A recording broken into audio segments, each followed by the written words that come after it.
sir. Hi, good evening, Sachin. How are you? Yeah, I'm good, sir. What about you, sir?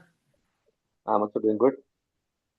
So, okay, sir. So, Without wasting time, we can start the session. Like you can introduce yourself, you can tell the expertise that you have, and we can have little bit conversation regarding the guidance part with some students, and we can start session further there, right? yeah, definitely. So, Yeah. I'll just Over to you. quickly show my slides. Yes, sir. Hope the Yes, sir. slides, Over to you. slides are visible for everyone. Yes, it's visible. Thank you. Yeah. Okay. So, a very good evening to all the students and our moderator, Mr. Sachin. So, my name is Nikhil.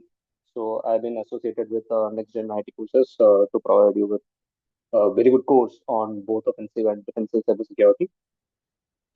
So in this course, we'll be mostly focusing upon the red teaming aspects and a very good road to the most valuable certification named Offensive Security Certified Professional, the OECP. The OECP is known as the gold standard in offensive security. So I'll just briefly introduce myself. I'm Nikhil. I have some 12 plus years of you know experience in IT, and in that I am having 7 plus in cybersecurity.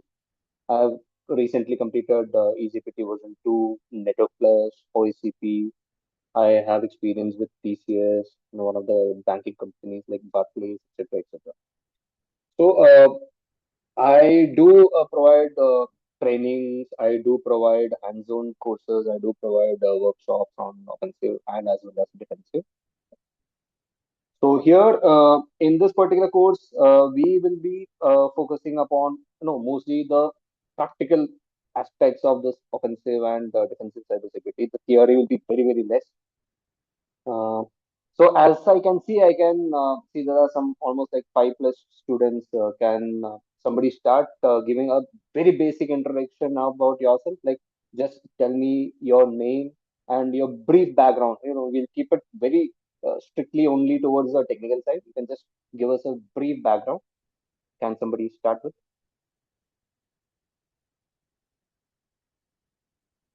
anyone? Yes, anyone can want to explain their profile, what exactly the experience you have. Anish, Arjun, Ashok, Izaz, Keval, Azib, Pavan, anyone? Puneet, Rajendra. It is Hi. just about yeah. Yes, Hello. Yes, sure. please. Hi. Yes, sure. Yeah, hi, Shubham this side. So I have total 8 years of experience. 5 years in IT and 3 years in cybersecurity in GR. So I'm working for some technical stuff. Thanks. Okay, that's great.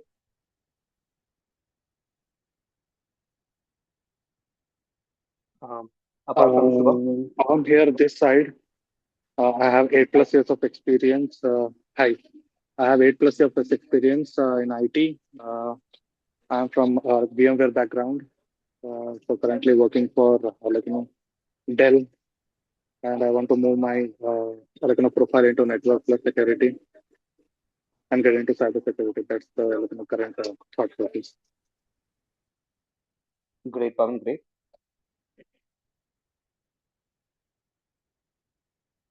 Any other student who would like to just introduce yourself? Hey, hi. Yes, sir. This is Rajendra. Yeah, Uh, well, yeah, I have total 13 years of experience and I support on the storage infrastructure, SAN and NAS storage infrastructure. And I have some basic knowledge on the cybersecurity, vulnerability management, incident response, and some other portfolios as well previously. Thank you. great, great. So, as a whole, what we can understand is everybody is having at least like 5 to 8 years of experience. People are working on IT only, and there are a couple of good things like somebody is working with VMware, somebody is working on SAN and NAS systems. These are very critical, highly critical systems, and from the perspective of a cybersecurity expert, these systems are highly critical assets. So, shall we proceed, Mr. Sachin?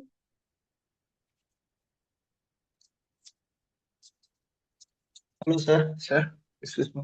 Yeah, Anish, tell me. Yeah, sir. I'm a fresher, sir. I'm recently joined in IT as Okay, a knock engineer. knock engineer. Okay, Yeah.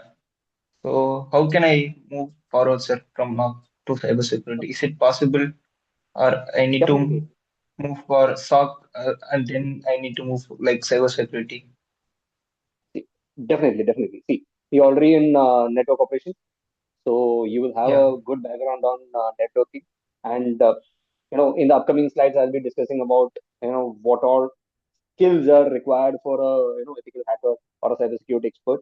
And networking is one of the core Yeah. skill set which you're supposed to have. And definitely, you're having it, and that's a plus. Okay, But so recently I joined, sir, like 45 days, sir. no problem, no problem. With all we Okay. all started with the same kind of experience, right? So Okay, don't sir. worry about that. We'll all Okay. catch up. So this course, even though we have experienced people, we'll be covering it from a very basic level. We'll not be looking to start with a level where the freshers will not be able to catch up. Definitely we'll be working out in such a way that once you're towards the end of the course, you will be completely in a confident, so that you will be able to enroll for the OACP exam and even clear the OACP exam. So that is one of the main agenda or the main motive for our course. So we'll go ahead with the slides. So basically, why service? Can somebody suggest me like a particular company? Let's say company ABC, or maybe your own company is, let's say, Dell. Okay, you are having like thousands, maybe Dell will be having 10,000 plus employees. You will have some 1 lakh plus systems. You will have clients, you will have servers, bring your own devices, etc., etc., etc.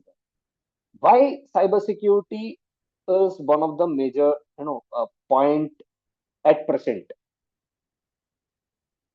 Can somebody give some kind of small points or threads? You just don't have to explain much. You can just give us like why cybersecurity is you know too much of a requirement as of today's date. To secure our So I would, system. yeah, to secure system, perfectly fine. So majorly to find out the bugs and apply the fixes through the vulnerability management, I believe. Yeah, that And is one of the method actually. yeah, so managing the organization assets. Okay, that is more into the IT asset management.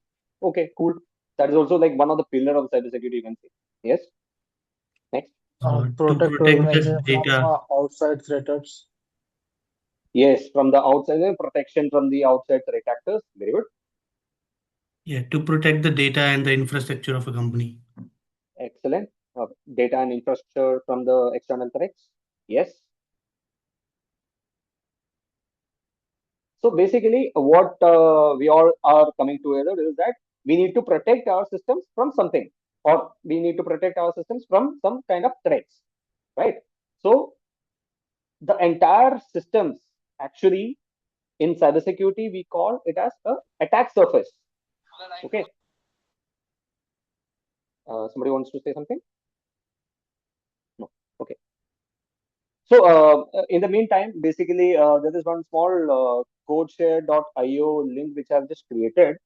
So in one of the chat, I'll just share that. Yes, I'll just share this particular link to the code share. So there you will get some links to download a virtual box, one Kali VM, and one Ubuntu virtual machine, which I've just set it up for a demo purpose. So the students who would like to do this particular demo hands-on, towards the end of this particular session, can start downloading it and setting it up in the meantime, so that once we are there, you can also just do some practical. Okay. So the codeshare.io day one demo is the link. Once you just click on that, it's basically a link where you can share the things. I have given certain set of links where you can download uh, one of the custom VM, and a few other links for VirtualBox download and the Kali VM download. You can do that. Okay. So coming to attack surface. Yes. So basically, every device, every employee, every application of a company constitutes towards something called attack surface.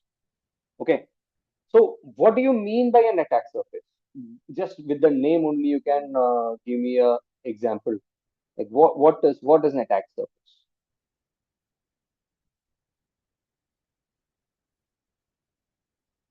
Can somebody tell me? Just with the name meaning only. What is attack surface? So let's say we have a company, let's say Dell. Okay. So Dell's attack surface is something like, let's say Dell is having a certain set of systems, a certain set of servers, many people who are utilizing these particular systems, and there will be some, applications where from the internet. Okay, let's assume this is from internet. From the internet, you can access certain set of applications. From the intranet, from inside also you'll be able to access some applications. Okay, what is meant by an attack surface? Anyone? See, you can all just give some kind of, even if it is a random thing which is coming to your mind, that's okay. We are all, discussing. We can think in that way. We are just discussing. What will be an attack surface? I can see Mr. Rajendra has unmuted. So anything? No. Okay. So I'll only explain. I hope I'm audible. Yes, Hello. yes. Yeah. Yeah, Yes. sure. So basically, the attack surface is something which is exposed. Like for this case, the entire Dell's attack surface will have all these entities. The human element. Why this is an attack surface? Why it can be an attack surface? Can anyone give an example? Let's say he is a server admin, or he is a database admin, or he is in a application testing team, app tester, or maybe a developer. Okay, why such a developer or a database admin also constitute to an attack surface? Or how somebody can utilize this particular person to conduct an attack? One example is phishing.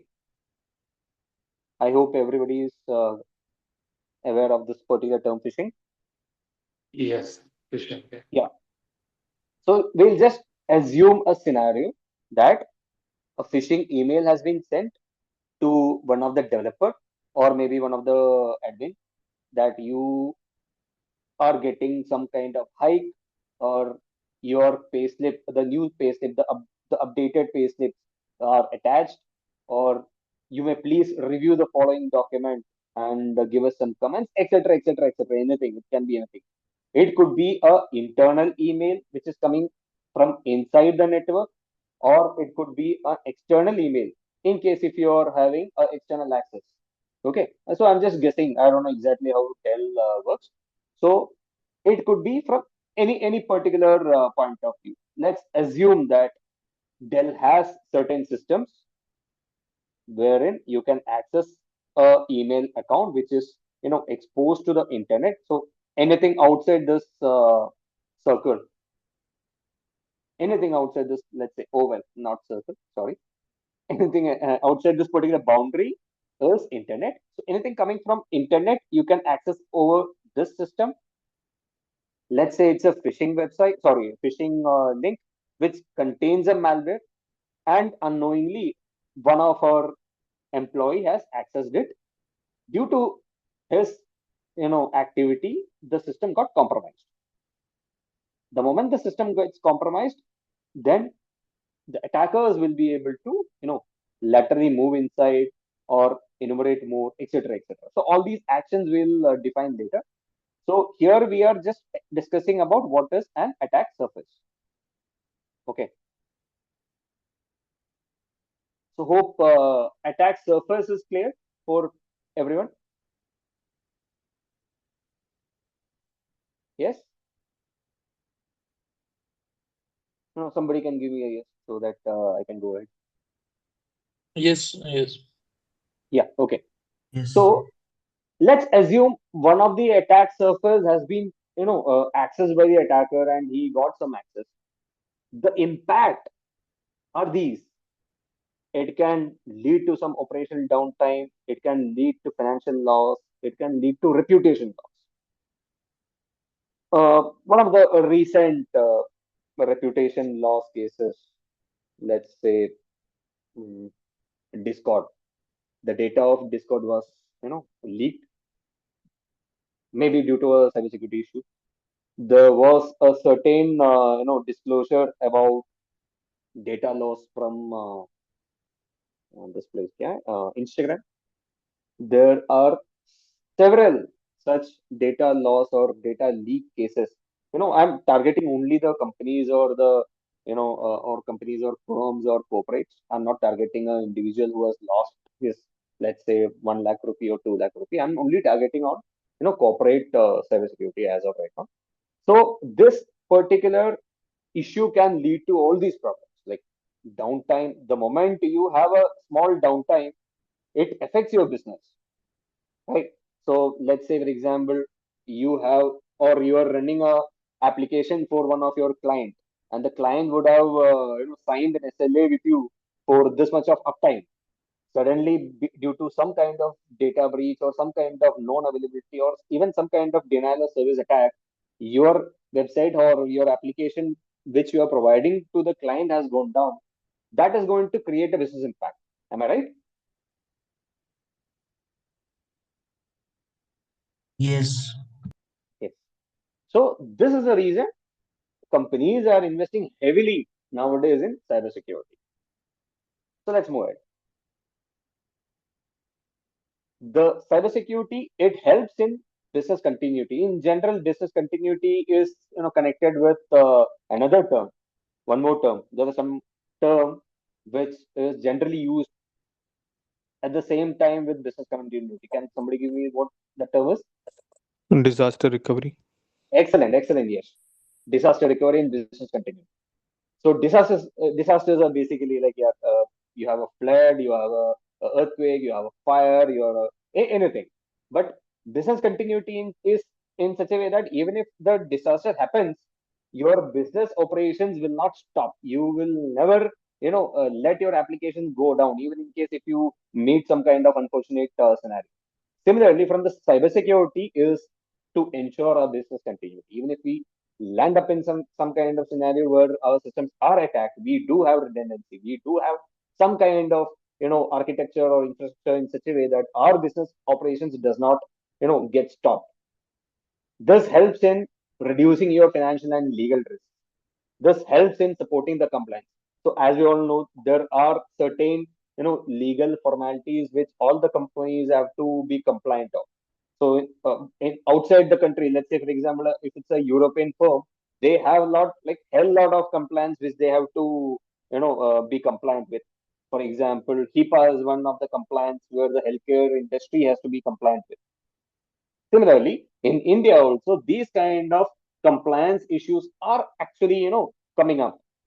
One of the example is like certain has given a mandate for every company or every corporate or every data center, whatever it is, inside India to report any kind of cyber attack within 6 hours. So anyone amongst our students are aware of this fact? Anyone? Yes, or maybe somebody, anybody is aware of this fact that certain Guys, has. yeah, guys, please make a little bit interactive so that it will be helpful for other also. Anyone, see, just be very open. It's just it's just a discussion. We'll just consider this as a discussion. Okay, and we'll move ahead. So this particular cybersecurity, if your company is compliant to all these all these kind of certifications or all these kind of government regulations, it builds a trust. It builds that particular rapport with the customers. It builds a trust with other companies so that they will start interacting with you. They will start, investing on you. They will start having more business with you. So these are the main why which the companies are investing heavily on cybersecurity. How? So I'll I just can give give you a one example. yes, I can please. give one example of PCI, vulnerability testing, PCI DCS. which a company is does. Yes, so Yes, that I yes, yes. can I know that process and I've been that into process, so I can Wow. give that one example as of now. Great, great, great, great. Nikhil, right? Sorry. Who was it? I could not find Pavan, out. yeah, Pavan. Yes, yes, yes. yeah. So PCI DSS, right? I think Yes, that's correct, with correct, respect to the payment gateway. Yeah, exactly. that's one hell of a compliance. Yeah. So let's just have a quick look at this particular network diagram. Can our students let me know what are the problems in this network diagram? I'll just quickly give you. This is let's assume this is a firewall. Everybody is able to see my mouse pointer, right? Yes, Can you yes, see? Yeah. Yes. So the Yes. yes, yeah, we can. yeah. So this is a firewall. Let's assume this is a firewall. This is a level 2 switch. All these PCs are connected to the L2 switch. We have a Wi-Fi access point. You have certain set of servers. Servers will be having FTP, your database, your applications, etc. etc. What is the main problem? What are the main problems in this particular network diagram?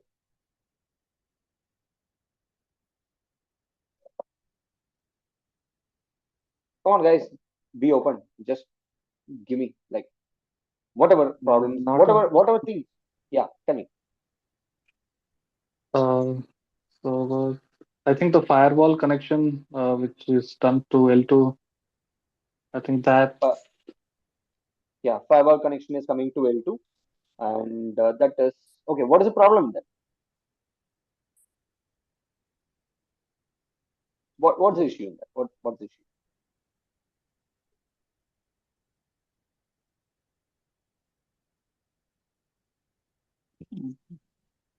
is a single point of failure in the entire network.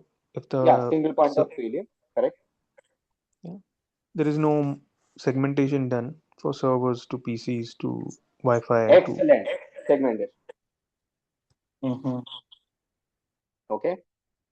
Any other point?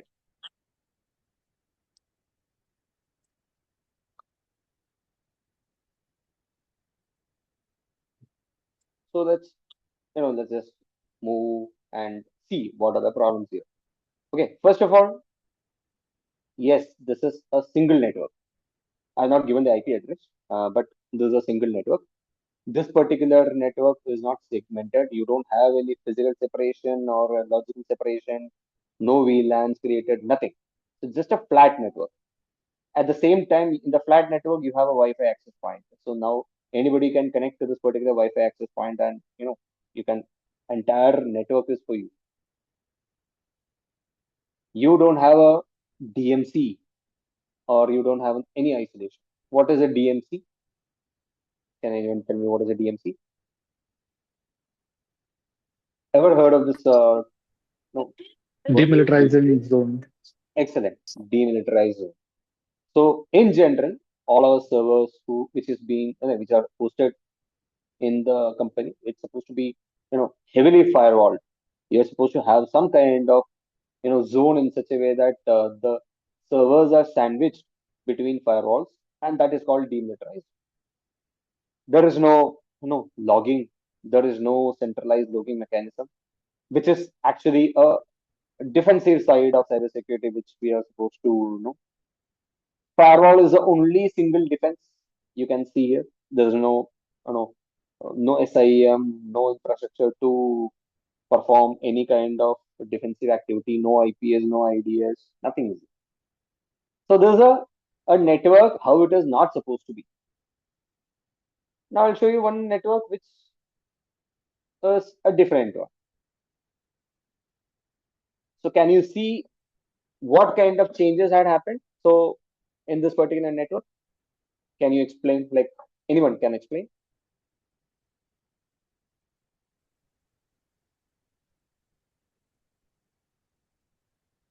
Anyone? The network operations guy. I forgot his name. Fresher. कहाँ गया? Anish. Anish, right? Yes, sir. Yeah, Sir. Anish. So from the knock point of view, okay, you must be dealing with some kind of network architecture wherein you get to know whether they're up or running, whether they're reachable, etc., etc., right? So you must be familiar with some Yeah, kind. but no, sir. No, sir. I was not in any projects still now. Okay, okay, maybe your training is ongoing. No issues. So Yeah. anyone else? Anyone else? I mean, yeah, mm, there Go are on, Mr. PCs. Pavan. Yes. Hi. So these PCs are connected to internal switch, and from there, the traffic routes go to the internal firewall, and then and after authentication verification from the internal firewall, it will reach to the server switches where you can access the database, FTP, mail, file servers, everything. And there is external firewall as well, which is connected. So outer, if anybody want to connect to these servers, they need to come through the external firewall Correct. through VPN. So yeah, that's it. Yeah. So the main changes from the other network is that this is segmented. You have different firewalls where you are earmarking the zones in such a way that your critical assets, like your internal PCs, are critical. So you have at least two firewalls for you to cross from a outside perspective. You have something called honeypot server over here. Can anyone tell me what is a honeypot? Anyone? No idea. No idea. So Honeypot is yeah, used to lure the attackers to so that we can we can come to know what the tactics and techniques they are using, so that we can like create a rule, and we can identify them like later. So it is kind of like yeah, means isolated environment for attacker where already like some ports are open, some means attacker to just lure the attacker, yeah, to understand correct, their behaviors. correct, correct. So Mr. Amar, right? Yes, yes. Yeah. Okay. So for everyone's benefit, yes, honeypot is something to lure the attacker. Let's say, for example, an attacker has somehow breached this firewall, somehow reached over here. Now, what he is going to look is what are the avenues for me to attack? What am I supposed to do right now? So then this honeypot network, or this could be, this is just shown as a server, but it can be actually a big network as well. The honeypot network or a honeypot segment will show some kind of intentionally vulnerable machines to the attacker, and this particular attacker will try to do some kind of activity. Let's say, for example, he'll try to you know enumerate the network. So the enumerate is a term which you need to note down right now. Okay, we'll be discussing about it later. Enumerate this network, try to do some kind of exploitation, and what's going to happen is this internal honeypot or this honeypot network will be heavily monitored. It will not be heavily guarded, it will be heavily monitored. It is monitored in such a way that whatever the attacker does over here, the defenses of that will be done in this particular site. So that even if the attacker tries to move from here to here, whatever tactics he is using or whatever techniques he is utilizing, the defenses for the same is already set up in this particular segment of the network. So this is a honeypot network. And the other differences, let's say, what's the other differences? Yes, centralized logging. Yeah, segmented network, multiple firewalls, DMZ. You have a honeypot and a centralized logging. So for logging, we have some kind of log collectors. We have a SIEM. Anyone knows what is SIEM? Can somebody give me a full form of SIEM? Yes, it is security information and event management. Perfect. Security in information and event management. So incident and event management. So any kind of logs is having some kind of anomalies or some kind of issues, you will be able to see that in your SIE.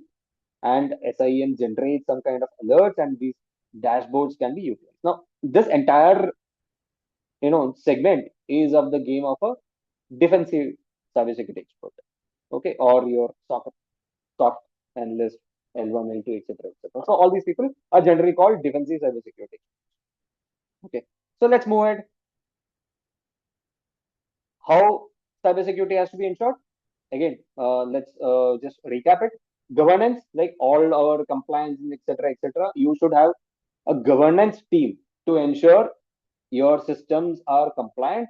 You should have a CISO. You should have all the way from CISO to down to your normal employee. You should have a certain set of policies. You should have the people who implement these policies, regularly audit these systems for whether the systems and the people are compliant to these policies. There's something called IDAM, Identity and Access Management. So IDAM is again a particular infrastructure used to ensure users are given a set of privileges, a set of systems in such a way that they are given what they are supposed to use. Okay.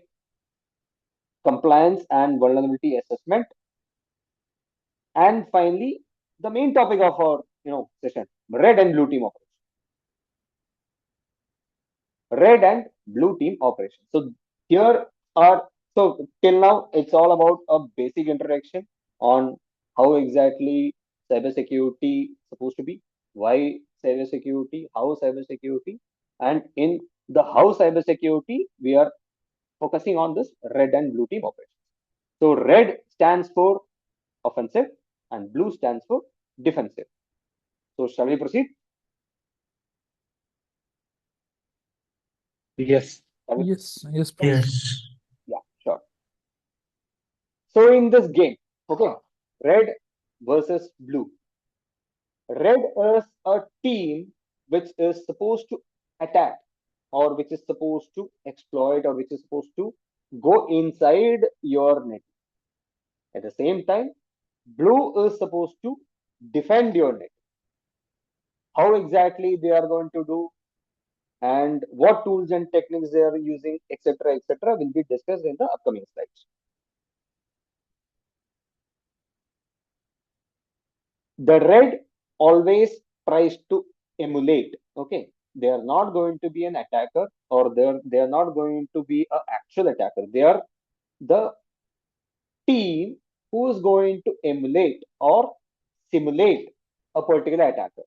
Let's say, for example, mm, some company, again, HP or Dell or Cisco, any company. The company will be having some kind of threats. Since Cisco, let's say Cisco is part of a telecom segment. Okay, we know that China is heavily attacking the telecom sector. Anyone knows the term what is APT? Advanced Persistence Threat. Anyone? Not exactly. Okay, so advanced persistence threat is a highly motivated group or a highly motivated team which is funded by a particular nation or particular organization to ensure their attacks are persistent, their presence is persistent, so that their motives or their goals are met. And they are not a normal, a normal script kiddie or a normal attacker who is just doing it for some set of, maybe a ransomware guy or etc. etc. No, they are having a specific set of goals. They are having a specific set of doctrine. They do have some kind of agenda with them, and these agenda will be to constantly attack a particular sector or a particular company so as to gain maybe in business or maybe intelligence, etc. So APT is a acronym for Advanced Persistence Threat. Few examples what I'll discuss will be APT 41. So APT 41 is a highly sophisticated threat group of funded by China. APT 36 is again a threat group funded by Pakistan.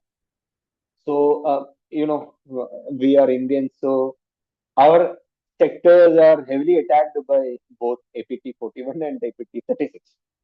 So let's assume one of the company wants to perform, a red team emulation. So a red teamer will try to go through the attack tactics of the APT or a particular threat group which is targeting our company. Okay, this is from the red side. From the blue side, the blue is supposed to ensure the defensive posture. Now, just like we have network operations center, we do have a security operations center. The security operations center will be heavily armed with tools and technologies to identify, detect, and perform defensive operations so as to block the actual attackers. Now, to see whether their activities are in such a way that you can block an actual attacker, you have to emulate or you have to simulate a actual attack. So this is the main agenda or this is the main goal of a red versus blue team cyber security exercise. So we already discussed the red team will be an ethical adversary. Okay, why it is called ethical adversary? It is because they are not going to do anything which is going to impact your business. Okay, they are authorized. Okay, they are not doing on their own will, but they are authorized by the company to emulate the real world attackers so that you uncover the weakness, right? Say, for example, like you do some practice test before you go for your main certification exams. You do some practice test. It is to identify which all areas you are weak or which all subjects you have to be thorough with. Just like that. How the attack starts? In general, there's an assumption of breach. Okay. So let's say, for example, a company is Z. So the company will provide a network connectivity to the red team. They will not, make the red team completely come from the outside. There are certain exercises where the red team is supposed to do a physical attack as well. Like if they try to tailgate. You know what is a tailgating? Anyone? Somebody from the corporate background? Multiple access at a single entry, sir. Excellent, excellent. So you just go behind someone who already has an access to one particular, room or one particular area, so that you just go inside such such a place where you're unauthorized.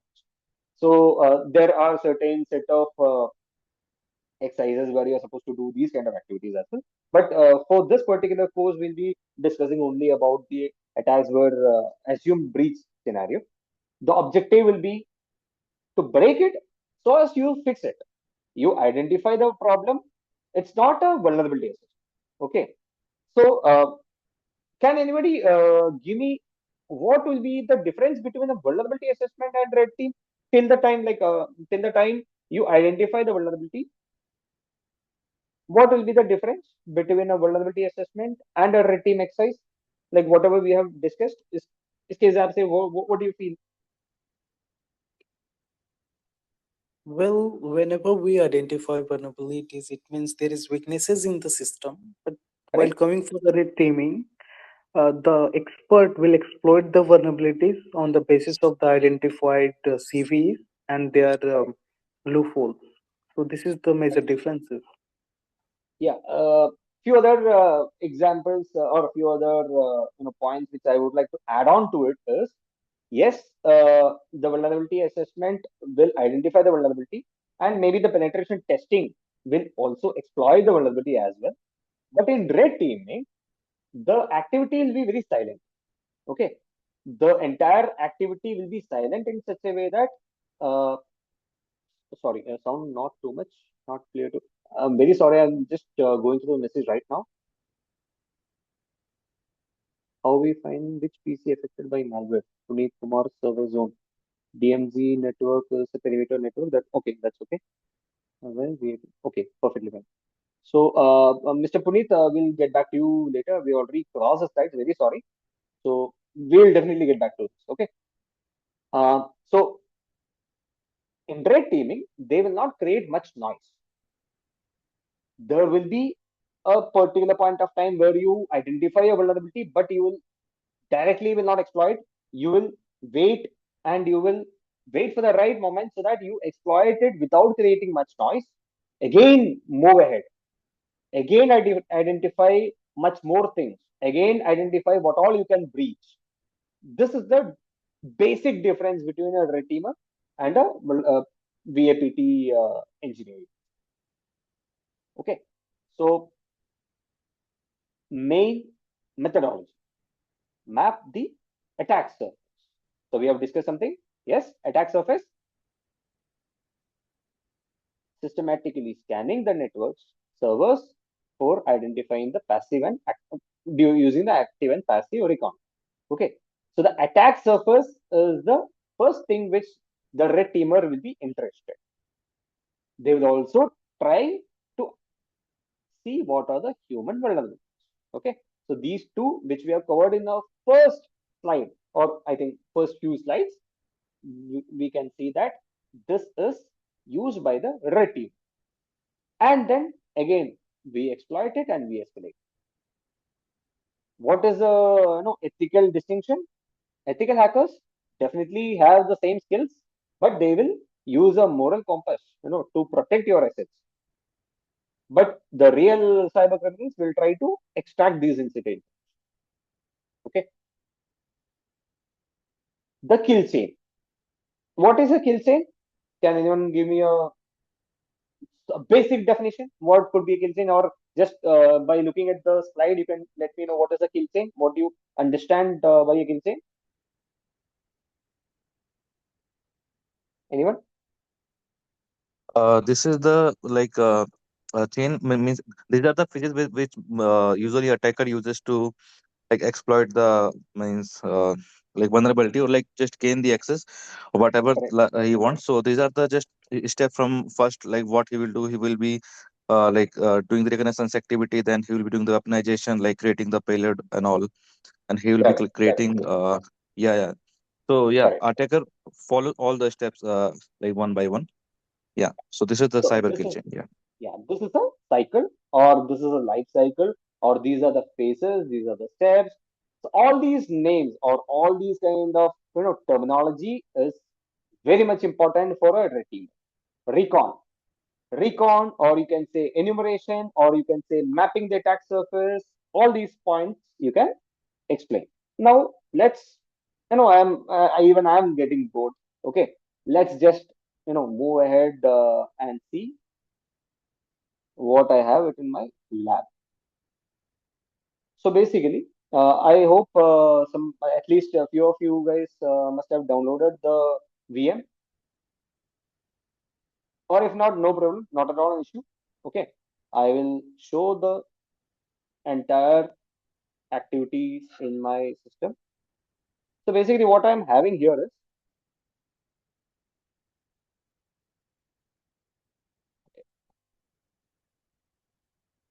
so basically, what am I having here is, I have,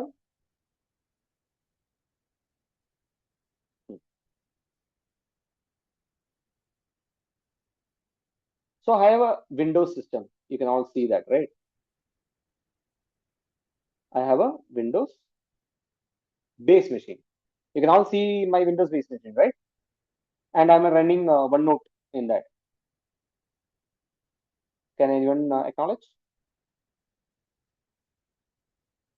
I have a Windows machine. Anyone? Hello? Yes. Yes, Yes. we are Yes. listening. Okay. Okay. So, see, I'll be asking too many questions. Okay. I'll be asking too many questions. So, in case if you're not responding, I feel like there is some problem in my network connectivity, or I might get cut off. Okay. So, I have a Windows machine. So, Windows is my operating system for this particular machine. On top of it, I have installed something called a virtual box. So what is a virtual box? Virtual box. What exactly virtual box is? Anyone?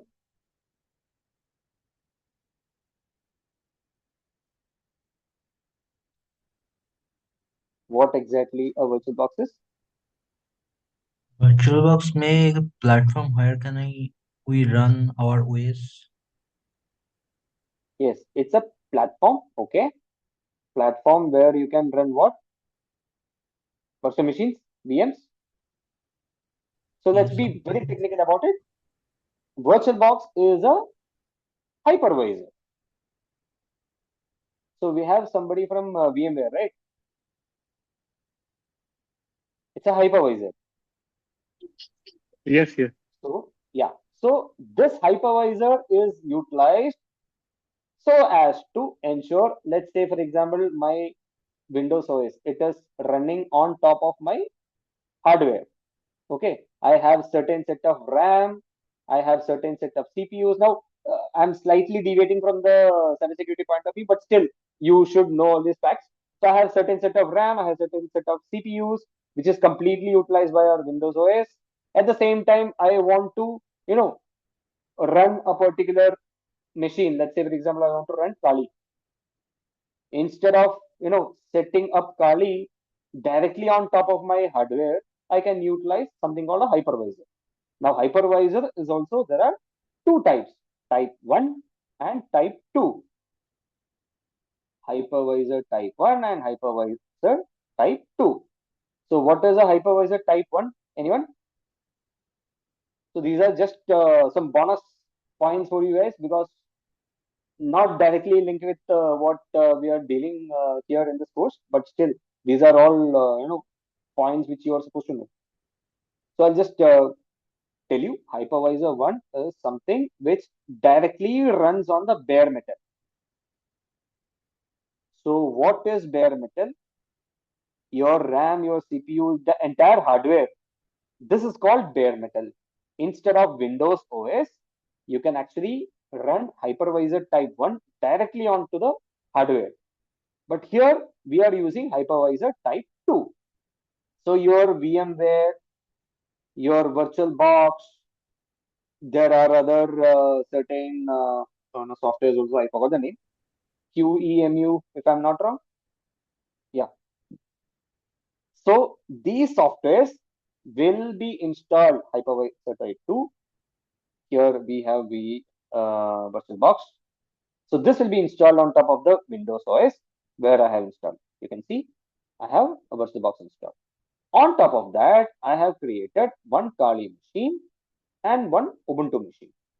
Okay. So these two Kali machines I have given 4 GB, 4 GB RAM each, some certain set of CPU for this and some certain set of CPUs for this. For the benefit of this particular class, I will tell you, I'm having one network established as well.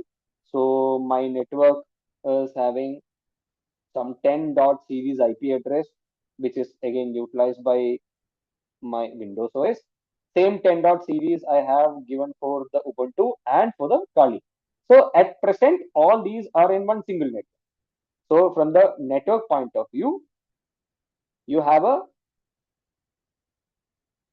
Kali machine, you have a Ubuntu machine, and you have a Windows machine. Windows, Ubuntu, and Kali. And for the activity, this is our attacker, this is our victim, and this is nothing else. This is just in the network. Okay, so coming to our systems. So you have a Kali here, Ubuntu here. Okay. I don't know what is the username and password of this Ubuntu. I don't know anything about this. I just know that I have a Kali machine in my network. So let's assume that you are in this particular network. So this is my command. IPA is the command which I have used. So Linux for hackers will be our session for tomorrow, where we'll be covering the basic Linux commands which a ethical hacker should be aware of. So one of the command is IP command, IP config, IF config, etc., etc. IPA is one simple command where we will get to know what is my IP address. So this is my IP address 10.116.7.71, which is of Kali machine. Okay. So let's say I'm connected to some network. I need to do something called recon, or I need to do something called enumeration. I need to, uh, perform this particular activity. Can anyone tell me what kind of tool I am supposed to use? Anyone has any basic background in performing these kind of activities, enumeration activities? Anyone? Not at all a problem. So we'll be Recon discussing. NG. Yeah, Recon NG. Yes, Auto Recon NG is one of the tools. But again, for the OSCP exam, you are not supposed to utilize that. Okay, there should not be any automatic tools and techniques which you should be using. You should always go for the direct tools. So here we'll be using only Nmap.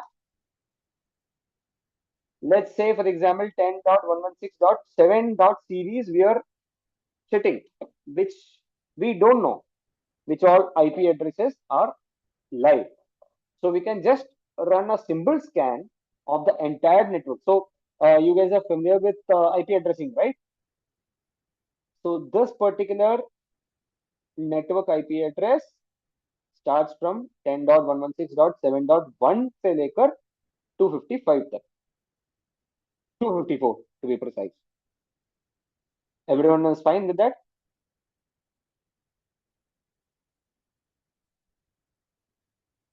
Does Yes. anyone has a clarity? Anyone requires any clarity in this? Okay, no issues. So once you run this command, so you are basically say, let's say I am a red teamer. I just got to know I am part of this network. I need to know 71 hai. Okay. 72 is there something? 73 is there something? I don't know. So I just utilize a very simple tool called Nmap, which performs something called a port scan. And I will get to know what are the IP addresses which are open. Okay. Now in the course, you will be explained with how this Nmap works, how to actually read this Nmap network and identify what are your potential targets, what is the takeaway from these kind of reports. Okay, now it's not in the scope of today's session. So here we'll just know that we have this, and we have this. So for the benefit of the audience, I'll just tell this is my router, this is my Ubuntu machine, and this is my Windows. Okay. So the Ubuntu machine IP address is 10.116.7.20. So with just one single command, I got to know what are the devices. So from here, I just ran a particular scan wherein I have identified my Windows machine and my Ubuntu machine. Okay.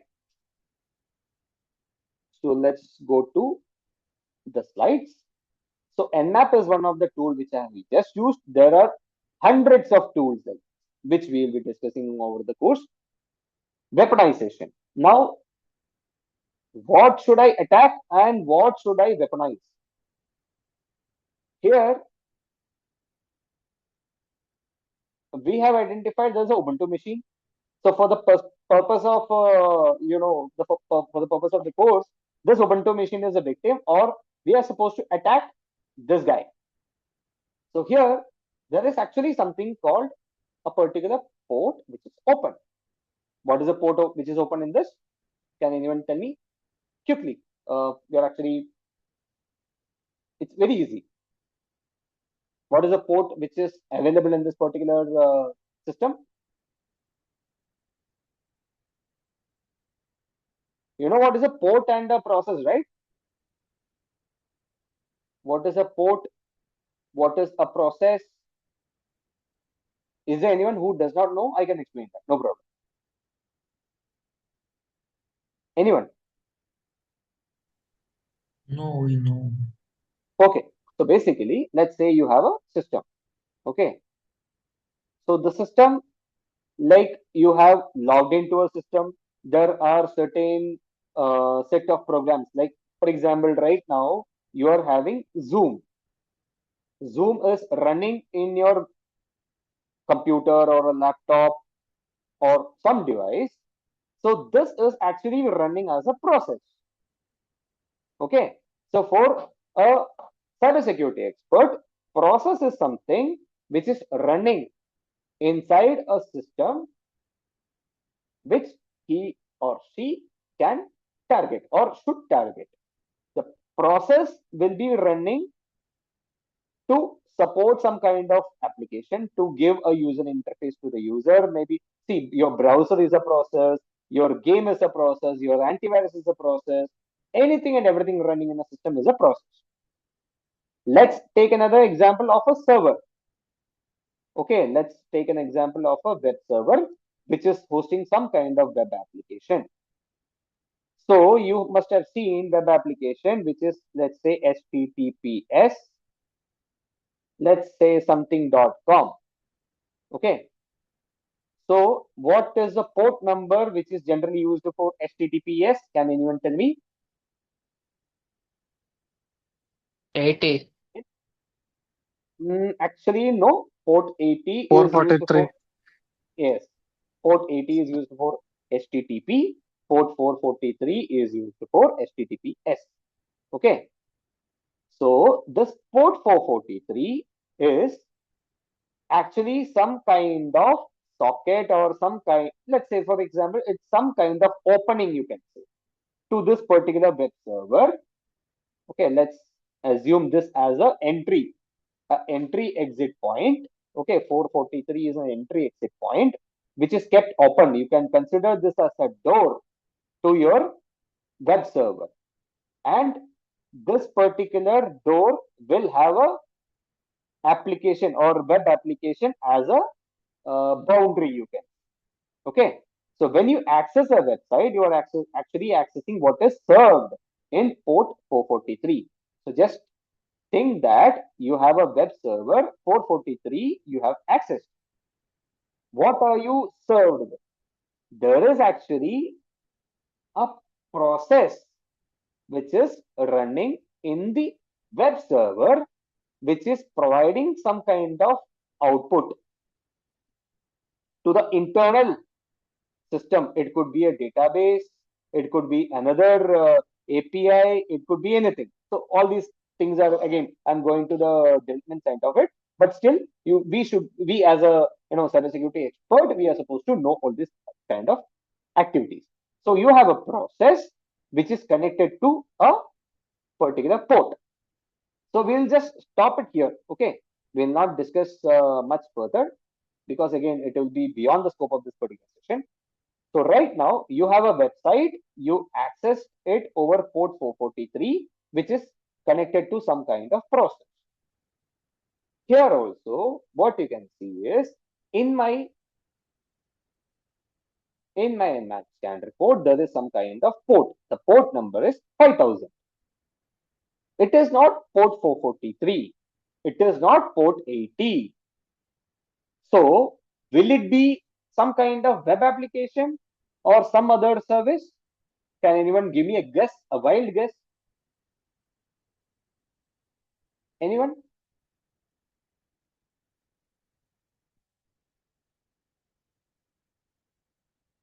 See, this is my Ubuntu system, which I don't have access to. Okay. Something is being hosted here on port 5000.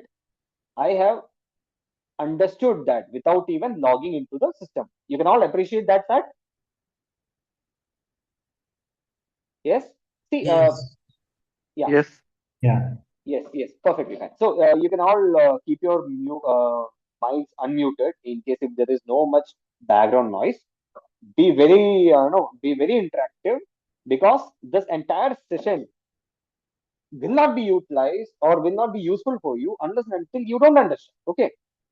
So port 5000 is open here in this particular Ubuntu machine, which I don't know what exactly it is hosting. So what I will do is, we will do a thorough scan only of that particular port. minus P 5000.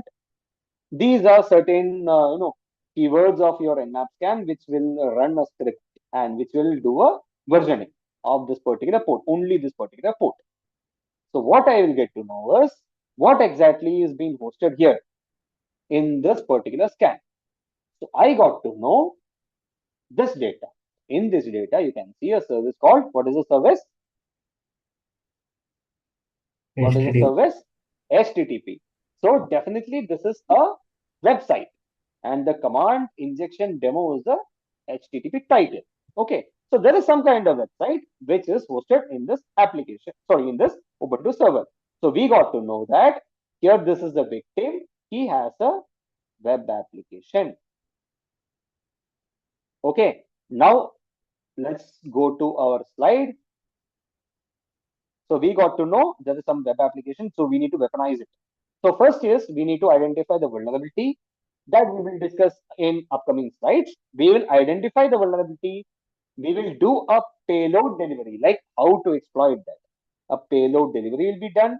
Once that delivery is done, we will exploit it. Once the exploit is done, we will get the connection of this particular machine and then we can perform a lateral movement. Lateral movement is something like you move from your system to another system. Okay. So this is a basic explanation of the kill chain or a life chain.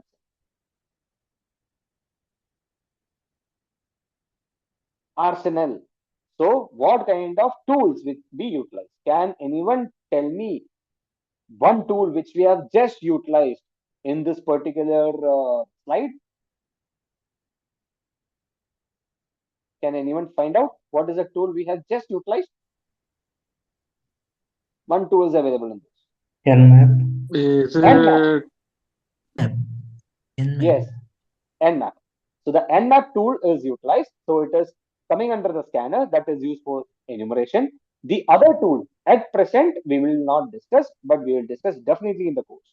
Okay. So Nmap is a tool which we have just utilized to identify our our victim. So here you can see a set of tools. Okay, you don't have to worry about these kind of tool names. Everything is a simple tool if you read the manual of it. Don't worry.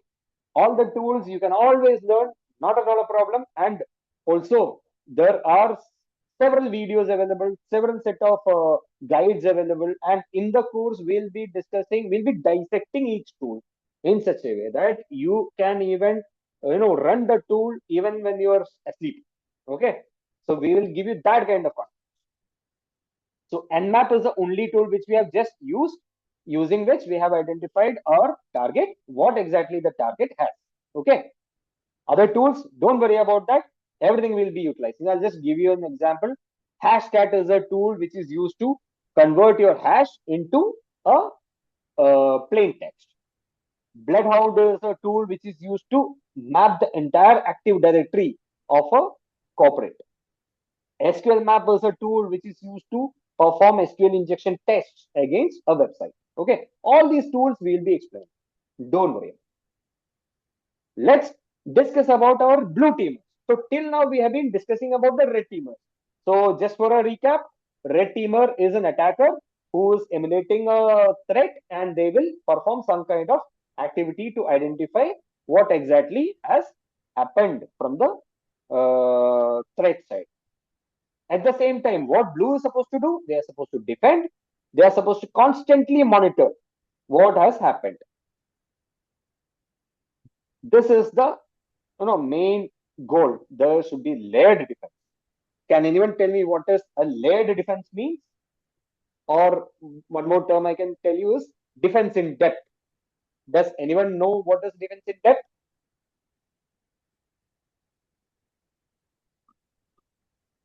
No problem. I'll explain. Defense in depth is you set up multiple layers of protection. So you can, so in the slide only you can see there are multiple circles. So these are basically multiple layers of detection and prevention and isolation mechanism, so as to identify the attack and prevent it.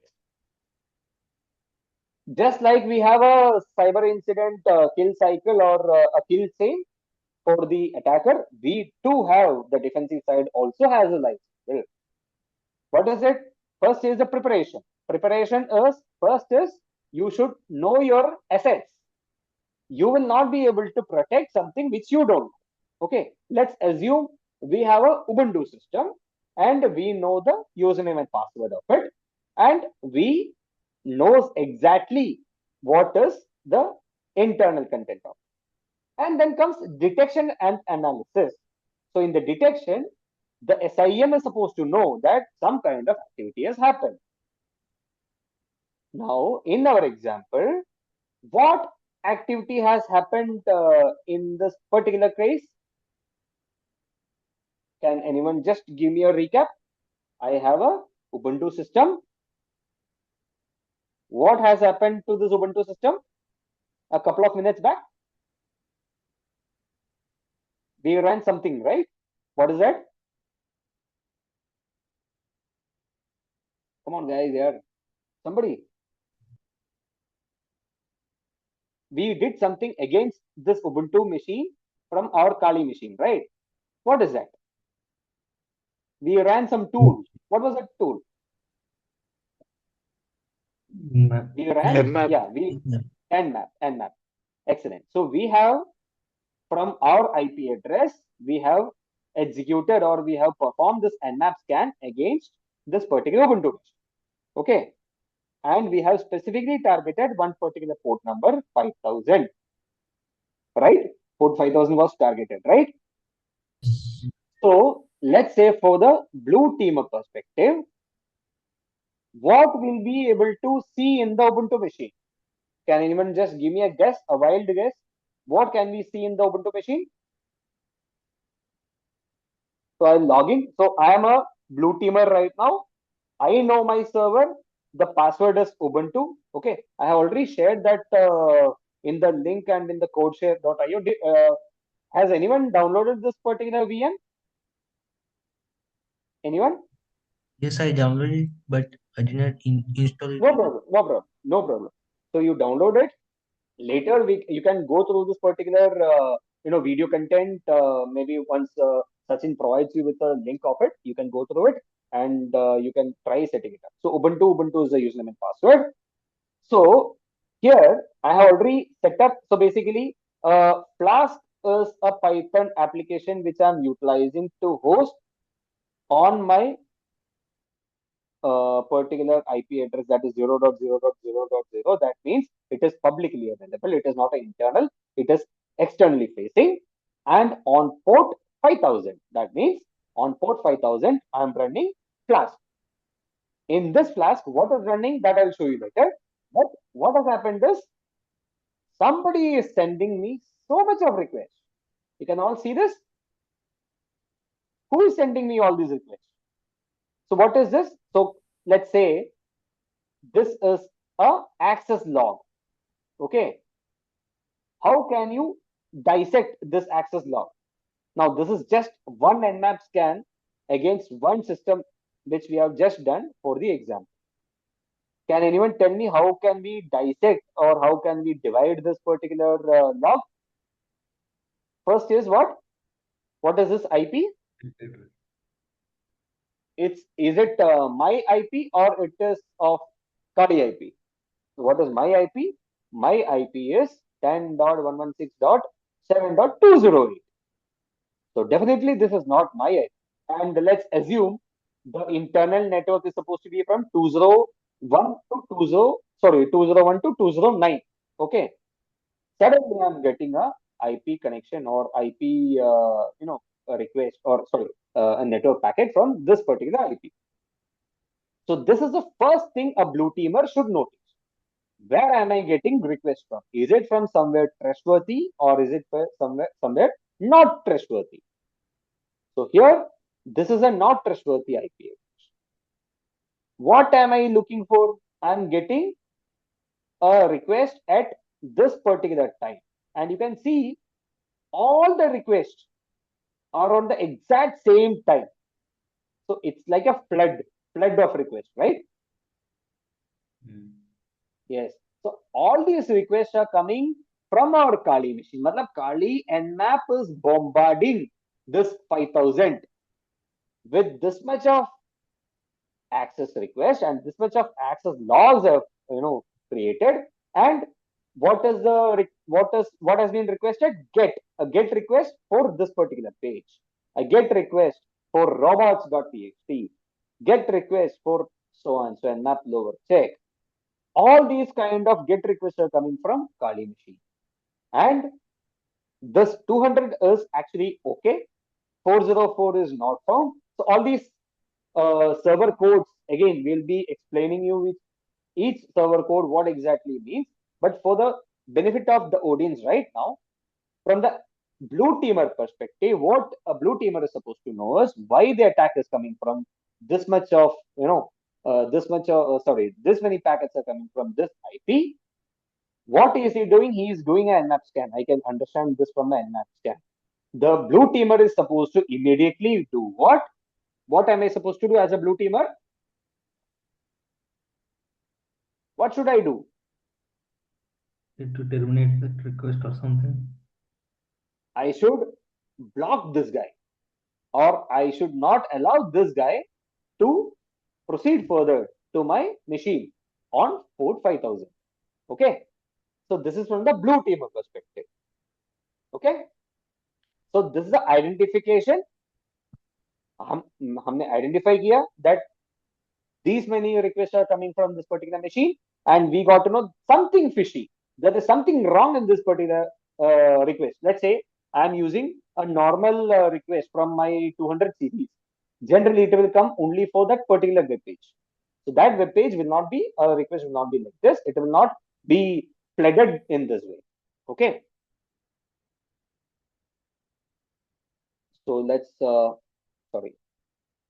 to the next step. So containment is, we should block this guy. Eradication recovery, as of now, no exploitation has happened, so you don't have to do anything. Post incident, what is the lesson learned? The moment nmap scan is hit, you should have an automatic method to identify. Now, at present, we have logged into the system directly and done this activity. Instead, this entire thing should be in a SIEM with a active threat hunting, so that you identify and stop the attack. So this is a blue team perspective. So your SIEM is the brain. Some examples are Splunk, Sentinel, Wazoo, etc. There should be EDR, endpoint detection, where the system itself will throw some alert. Your CrowdStrike is one amazing tool. Sentinel-1 is another tool. The microscope, the forensics. Let's say, for example, your PC, the Ubuntu PC has been exploited. Then you take it out of the network. Like you isolate this particular in the containment, you isolate the machine and then perform the forensics to identify what exactly has happened. So Wireshark is another tool for doing a network monitoring to find what is a live network activity. Volatility is a tool which is used to perform RAM dump, so that you get to know what is currently running. Again, some more examples. The SIEM, you have Splunk, Wazoo, etc. Sysmon, CrowdStrike, OSPery is part of EDR. Forensics के लिए we'll use Autopsy, FTK, etc. All these tools, again, we'll be discussing in depth in the course. Now, red versus blue. One example which we have already discussed. Okay. So, recon, initial access, the breach, and lateral. For the blue, it is like you have a firewall, you identify the protection mechanisms, you detect and contain it, and you perform the incident response. So incident response is something you perform the activity to contain and to move ahead, to perform the business continuity. This is the basic difference between a red team and the blue team. Okay. Find the objectives are these. We have a knowledge of zero knowledge and think like an attacker. The red team is supposed to think like an attacker. The blue team is supposed to think like a guardian. You have full visibility. You have to do continuous operations. Once again, term purple teaming. So the purple teaming is supposed to basically bridge the gap between the red and blue. So what happens is the red always perform some attack, they will perform some kind of tooling, and they'll give a report, but nobody will be able to understand from the blue side. Blue will do something which red is not able to break through. So there should be it's not a referee, but there should be a team which understands both the activities. So in this way, you can move ahead. Your company can move ahead. Your systems can be protected much more better. So that is why purple teaming is. So this is again a term which we are just telling you for just your knowledge. Why OSP? Anyone getting bored? No, please continue. No. Okay. So No, why no. why we are suggesting OSCP? Again, as I told you, OSCP is a gold standard exam. It is not a theoretical exam. It is 100% practical exam. Unless until you don't have a practical knowledge, and until you don't have a on-ground knowledge, you are not going to crack this exam. You will have to have a manual exploitation mastery, just like one of the students has told, auto recon. You will not be able to use auto recon. You will have to do manual exploitation methods. You will have to perform scripting. You will have to do some kind of manual exploitation tactics. It is definitely a rewarding certification. The base camp, the prerequisites. So what I have explained earlier, networking is a must know knowledge. You should have OS skills, a basic Linux knowledge, basic Windows knowledge. You should know a scripting. You don't have to be a developer for this. You just need to read and understand the code. You should have at least 1-2 years of CTA, which I suggest. Even if you don't have, we will give you enough experience in this particular course so that you will be able to crack this exam. The tools, as we have already discussed in our red teaming, you will have scanners, you will have web tools, you will have exploitation tools. Again, auto pawn tools you will not be able to use. No chat GPT. Again, no chat GPT perplexity will be allowed in the OSCP exam. It's a 24-hour exam. Like, you start now, 24 hours will be given to you. You have to crack 3 standalone machines. You have to crack 1 Active Directory set which contains 3 machines. This contains 40 points. This contains 20 points each. The total is of 100, out of which 70 you are supposed to score. Once the Uh, exam is done, yes, tell me. Sorry, when you mentioned to crack the system, is it kind of the red team related one?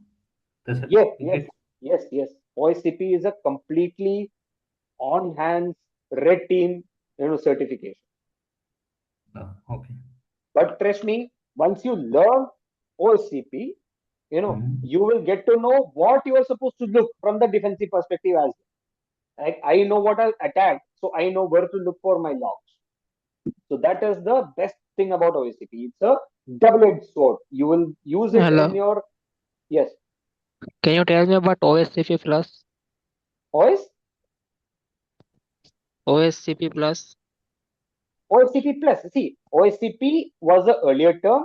OSCP Plus is the new term which OFSEC has given. The exam is the same. Okay. What has happened is, either earlier the OSCP was a lifetime certification. Now what they have done is OSCP Plus has been launched to give a 3-year certification which is valid. But once the OSCP 3-year certification is done, you will be converted into a OSCP lifetime certificate. So OSCP Plus is equivalent to your OSCP itself. No wrong. Okay. Once the exam is done, you are supposed to provide a report, a technical report, which the senior leadership will be able to go through. You should be giving a good executive summary. You should have the proof of the all the exploits which you have done. You should be explaining about the kill chain. What we have discussed, the kill chain, the entire attack methodology which you have done in the exam, and you should know how to give a particular remediation report. Now, this particular report preparation is also highly, what do we say, highly problematic when I was doing the OECP exam, because I was not given any training to prepare on how to prepare a corporate level report. But in this course, we will be giving you a good guidance on how you should be preparing your report. So in every lab activity, in every successful exploit, we'll be asking you to prepare a report. We'll be giving you a template so that you prepare a report from the starting day onwards, so that during the exam time you will not have much of an issue to prepare it. Try harder. This is the main motto of the OFSEC. Once you start your journey, once you start your OFSEC OSCP journey, there is no stopping. Once you start, once you finish OSCP, you will feel confident like anything. This course, again, I told you, it will be completely hands-on, exam-focused, completely aligned with the OSCP methodology. We'll be providing you with assistance for the OSCP labs. The OSCP official labs are very hard. We'll be explaining you the red and blue team tactics in association with the OSCP labs. Once this course is done, definitely you can expect a pay scale jump, a role jump. You can show that in your CV, and the moment the OSCP branding comes into your CV, your chances will go at least 50 to 70% up from what you are having percent. Career path, the red teamer, you can go for a penetration tester, the red team operator, the exploit developer, etc. So these are certain certifications. CEH is a complete theoretical, which is kind of a starting. You can say OSCP is the best. GPN is very costly actually, but OSCP, yes, it is good. It is, though it is costly, it is amazing certificate. From the blue team perspective, after the course, you can actually go for a blue team level 1, or you can go for CISA plus of CompTIA. CISSP is more for a managerial role, like for example, somebody from cybersecurity 5+ years of service actually can go for CISSP. But if you have completed OSCP and then going for CISSP, then it is like the best, because you have the on ground knowledge, you have the practical knowledge, you can explain things what Hello, sir. exactly is happening. Yes, yes, No. yes. Who has So, better chance for job? Junior pen tester or SOC analyst? Junior pen tester, or SOC analyst. what is the question? I did not get you. Sorry. Who has better chances for first job? Junior pen tester or SOC analyst? See, both has good chance. SOC analyst, you will be getting a entry role in SOC as level 1. Basically, it's like a blue teamer. Junior penetration tester, you will get a red team. For from my perspective, both the certifications are. uh, yeah, so you mentioned three certificates, right? One is for relevant to that. Can we do directly, or there is a levels of going from the SOC? I didn't get you the question. I didn't get the question. Sorry. So in the previous slide, you mentioned three Huh. certifications, right? So can we directly the previous year CASSP or BTL one, or do we need to start with the cyber I security would only? say, yeah, I would suggest you should see, if you're going from a non cybersecurity background, then you should start from the level 1. Okay, CISSP is CISSP. The basic requirement is you should have a 5 years of cybersecurity experience. You have to give a certification, or you have to give a document which proves that you have 5 years of service. Sorry, 5 years of experience. Oh, okay. Yeah.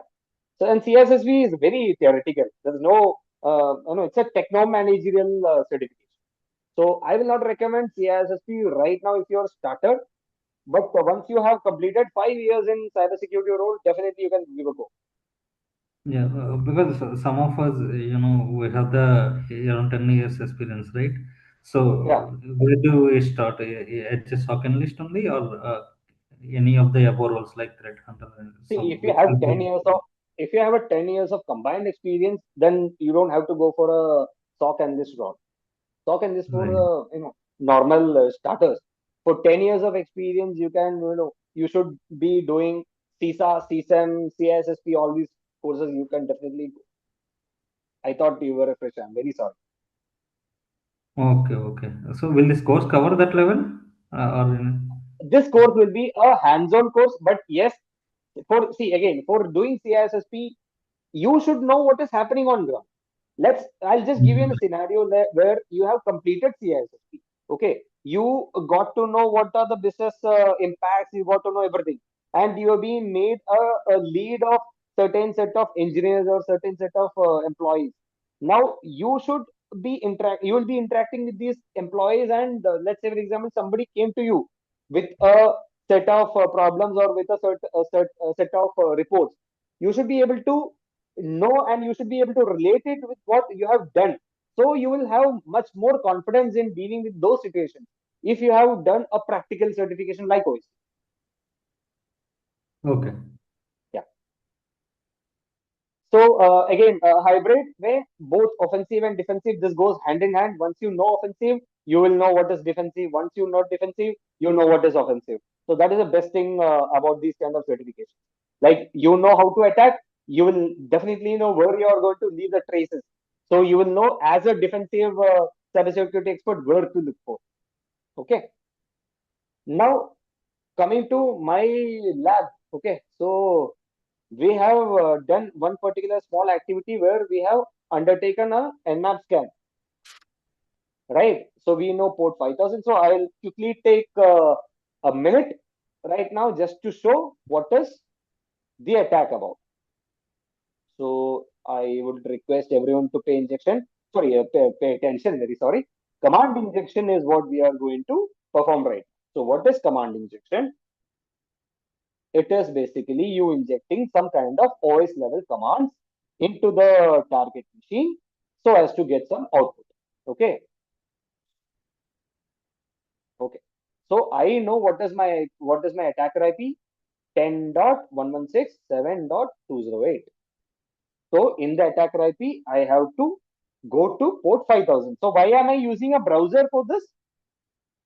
Because I know this is a HTTP service, right? It's a HTTP service, so I can use a browser. Yes. Yes. So I am trying to browse it. Let's see what am I getting. Is it down? Let me just check.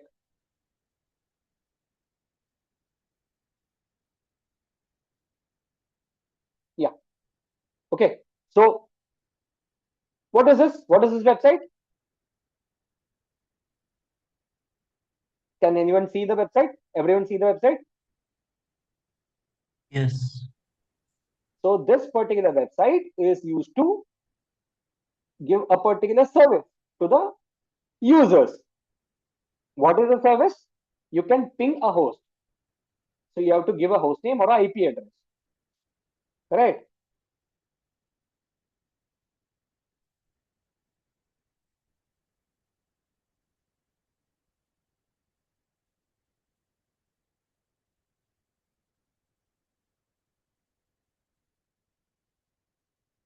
So here, let's say for example, I'm giving a IP address 127.0.0.1. What will happen? The machine or the machine which is hosting this particular application will perform a ping command from its system to this particular IP and will provide me with the response. Okay, so I'll just quickly explain what is happening. You have a web service which takes in input a IP address.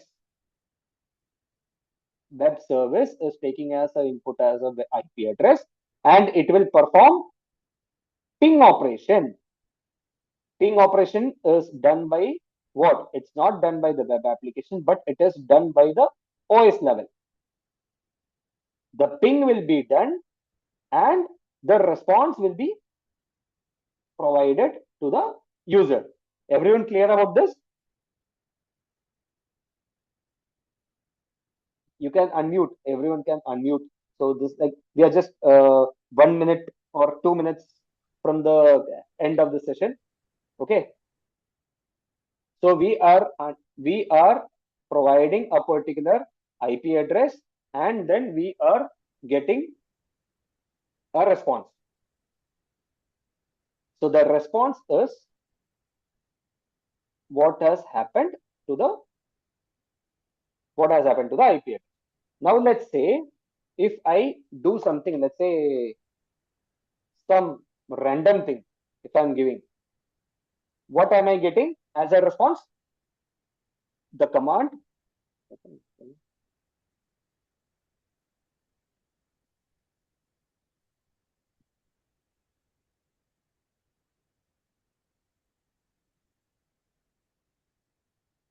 the okay.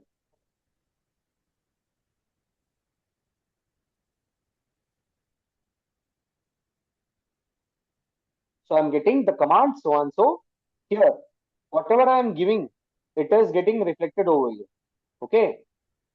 So what I can understand is, let's say I give an IP address, it will get reflected here.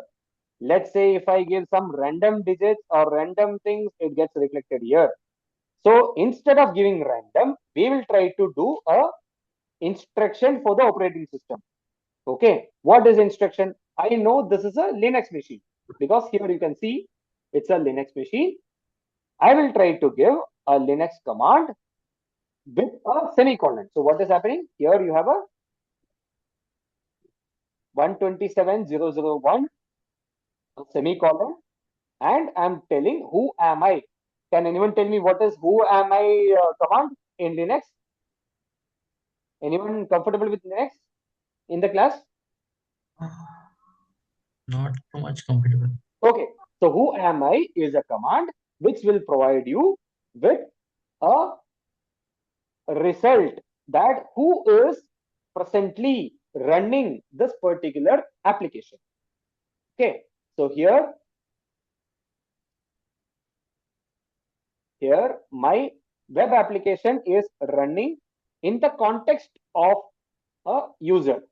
Okay, remember the word, the context. It is running in the context of some kind of user. We need to know who this user is.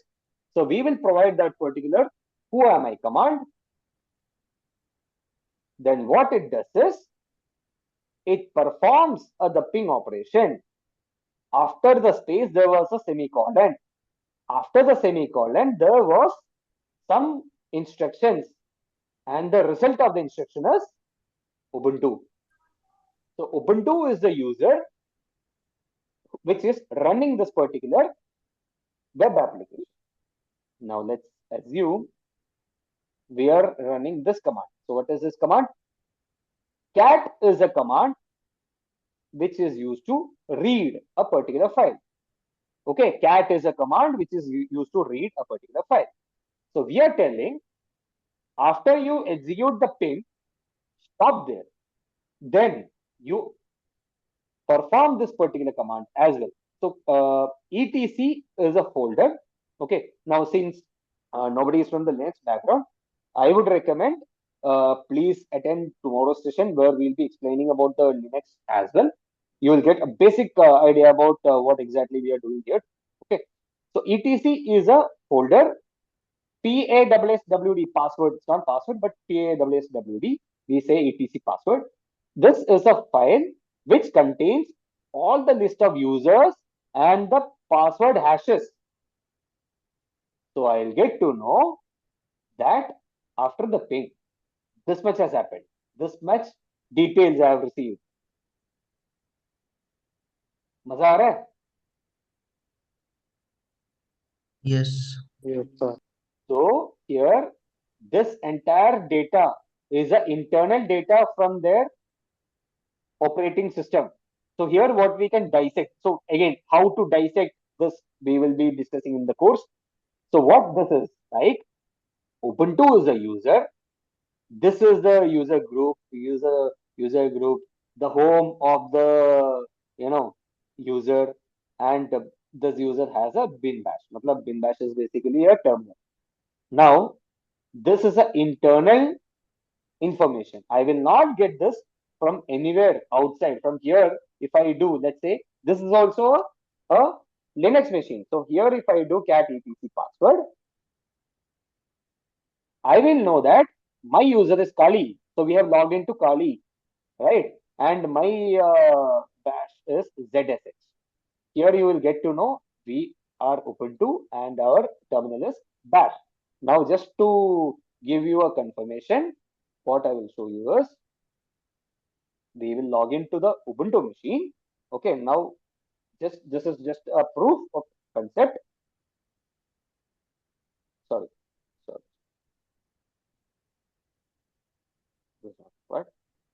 another terminal I'm opening. So here also I'll run cat etc ps. Okay, first command which we have run. What was the first command? What was the first command which we have run during the OS injection? Who am I? Yes, who am I? Ubuntu is a response. You can see the same response which we have got earlier. Now here we'll run at etc cat password. So here you can see Ubuntu. See, so whatever is the internal information, you are getting it here. Let's just assume that in the home, okay, I am adding one particular no test. This is a secret information. Okay, control X. Okay, so I have test. Test is a file where there is some sensitive information. What is the present working directory is home Ubuntu. What we'll do is we will try to read that from the Kali machine. So this is a Kali machine. Okay, we don't know what is it. Instead of this, we'll give /home/ test.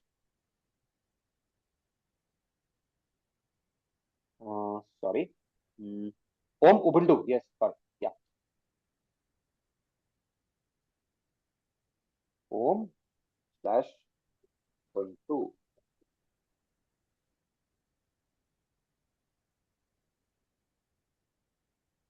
Students are able to see this. Yes. So this is a secret information, which is a internal file which we have accessed from the Kali machine without even doing anything. Matlab, the attacker does not know what is the username and password of the system. He just know there is a 5000 port enabled with this particular ping tool. He identified a vulnerability. Using the vulnerability, he has accessed the sensitive information from this particular machine. Okay. Now this is just a demo. This is just a demo. Now from the blue teamer perspective, here you can see,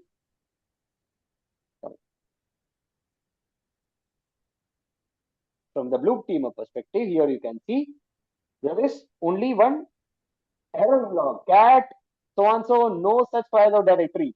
Okay, so from the blue teamer perspective, if you get such log, understand that somebody is messing up with your system. Okay, you have to immediately block this.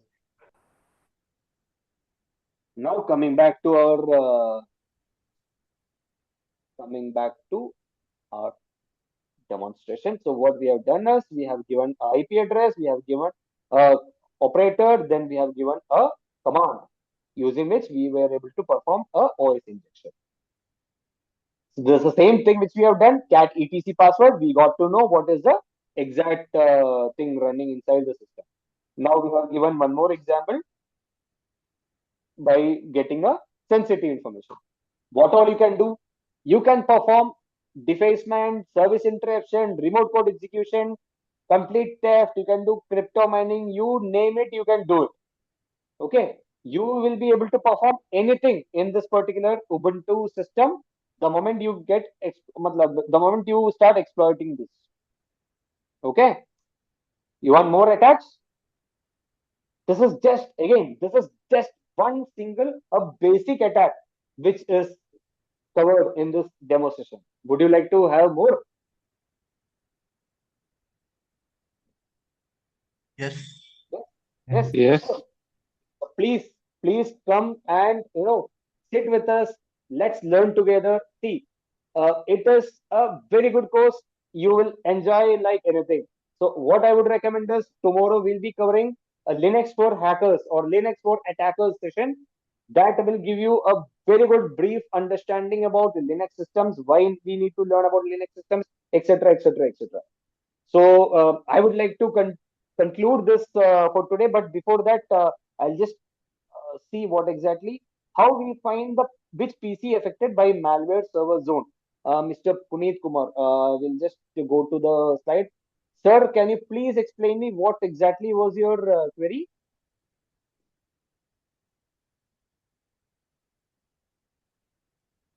Uh, I think from this, Mr. Puneet, are you here? Are you there? I think he's not here right now. Okay, no issue, no issue, no issue. So we'll clarify his doubts maybe later. So Sachin, very sorry for extending 10 minutes, No but I problem. had It was very interesting session actually. sure. Yes. Yeah, I hope you guys enjoyed the session today, and we can sum up the session today. And if you have any question related to the program, uh, you can ask directly to the sir, or having any query related to the admission, you can reach out to us on the official number, and we can sum up today, and we can continue by tomorrow 9 p.m. Day two session for the Yes, yes, same. yes. Yeah, Sure. Thank you, You Sachin, have for the opportunity, and thank you, students. You've been amazing by giving responses. So feeling great. Let's let's wind up today, and tomorrow again we'll join back with a better content for all you guys. definitely, sir. Actually, it was very informative session today also. Thank you. Yes, sir. Thank you, thank you. Thank you, Thank you guys. so much, Thank you. sir. Yes, it was. nice. Good night, good night. Thank you. Thank you, guys. Take care. Thank you.